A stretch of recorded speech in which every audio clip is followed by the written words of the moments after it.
एक चांगली अपॉर्च्युनिटी त्या केसमध्ये बँक ऑफ बरोडाची आपल्याला आलेली आहे. एलबीओ साठी लोकल बँक ऑफिसर साठीची एक चांगली ऍडव्हर्टाइजमेंट आणि चांगली अपॉर्च्युनिटी त्या केसमध्ये आपल्याला ज्या विद्यार्थ्यांना, ज्या बँकेत काम करणाऱ्या अधिकारी लोकांना 1 वर्षाचा अनुभव आहे अशा विद्यार्थ्यांसाठी, अशा ऑफिसरसाठी.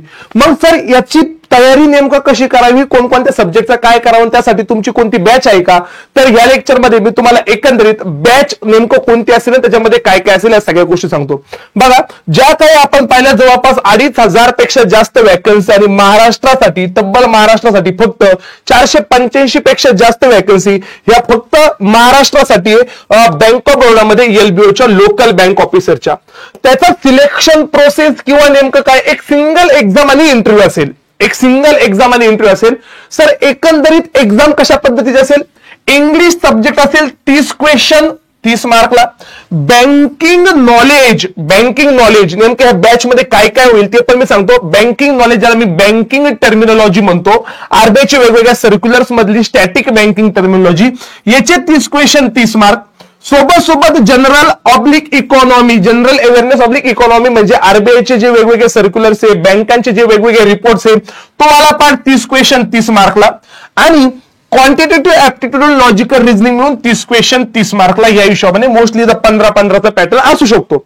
मग याच्यामध्ये सर नेमकं ह्या बॅचचं फीचर काय?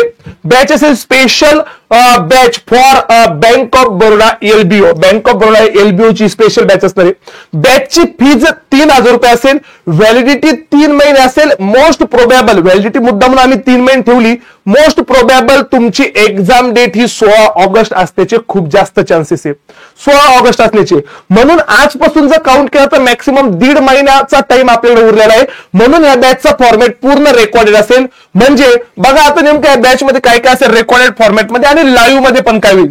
इंग्लिशचे जे महत्वाचे टॉपिक आहे म्हणजे तुमचं आरसी असेल किंवा पॅराजंबल असेल किंवा अजून फिलिंग द ब्लँक्स असेल, क्लोज टेस्ट वगैरे असेल, या सगळं रेकॉर्डेड फॉर्मॅटमध्ये तुम्हाला याच्यामध्ये भेटेल. बँकिंग टर्मिनॉलॉजी, बँकिंग नॉलेजचे 21 डिटेल मध्ये लेक्चर, 21 लेक्चर एकदम डिटेल मध्ये बँकिंग टर्मिनॉलॉजीचे, बँकिंग नॉलेजचे तुम्हाला याच्यामध्ये रेकॉर्डेड फॉर्मॅटमध्ये इमिडिएट भेटेल बॅच परचेस केल्या. जनरल अवेअरनेस ऑब्लिक इकॉनॉमी ज्याला मी आरबीआयचे सर्क्युलर वगैरे म्हणतो किंवा बाकीचं जे जनरल अवेअरनेस आहे, अराउंड जो पेपर तुमचा ऑगस्ट मध्ये, तर त्या केसमध्ये मला वाटतं मार्च, एप्रिल, मे, जून, जुलै, ऑगस्ट याचा करंट अफेअर्स आपल्याला करावं लागेल. आता मार्च पासून पुढचं जर करंट अफेअर आपल्याला करावं लागेल, मार्च असेल, एप्रिल असेल, मे असेल, जून असेल, जुलै असेल आणि ऑगस्टचे पहिले 15 दिवस मिनिमम एवढं तरी करंट अफेअर्स आपल्याला करावं लागेल. मग त्या केसमध्ये या बॅचमध्ये मार्च, एप्रिल, मे हे तर रेकॉर्डेड फॉर्मॅटमध्ये अवेलेबल आहे. मार्च, एप्रिल, मे, जून महिन्याचा करंट अफेअर त्याच्यामध्ये चालू होईल. लगेच जून झालेला आहे, जुलै महिन्याचा करंट अफेअर्स पण त्याच्यामध्ये होईल. तर हे जे करंट अफेअर्स वाला मुद्दा आहे, general awareness oblique economic awareness, हे तुम्हाला हे 3 महिने रेकॉर्डेड फॉर्मॅटमध्ये, बाकीचे 3 महिने लाईव्ह प्लस रेकॉर्डेड फॉर्मॅटमध्ये अवेलेबल असेल.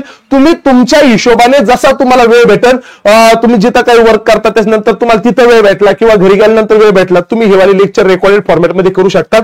हे 21 लेक्चर सोबत हे प्रत्येक मंथचे अराउंड 12-14 लेक्चरचे तर 12-5 60च्या आसपास हे एक लेक्चर्स असतील.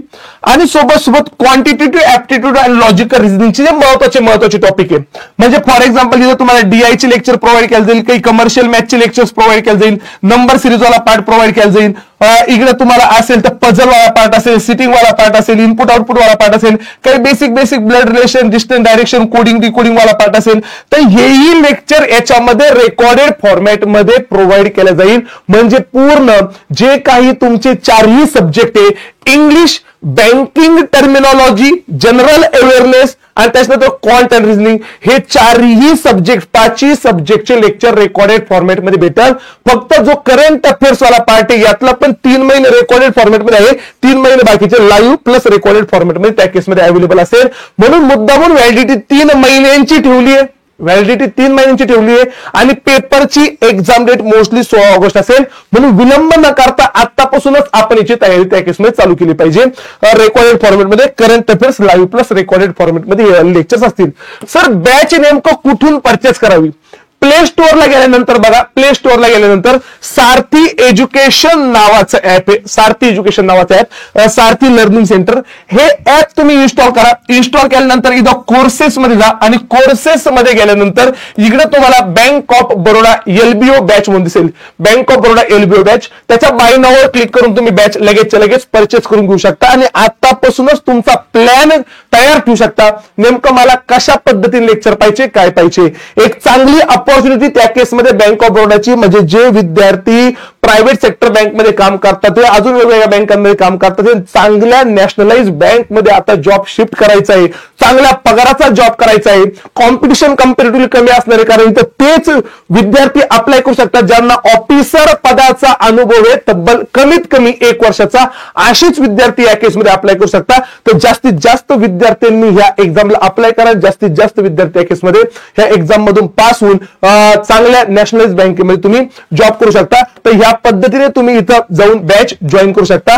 चालेल, भेटूया डायरेक्ट बॅचेसच्या लेक्चरमध्ये. तोपर्यंत चलो, धन्यवाद.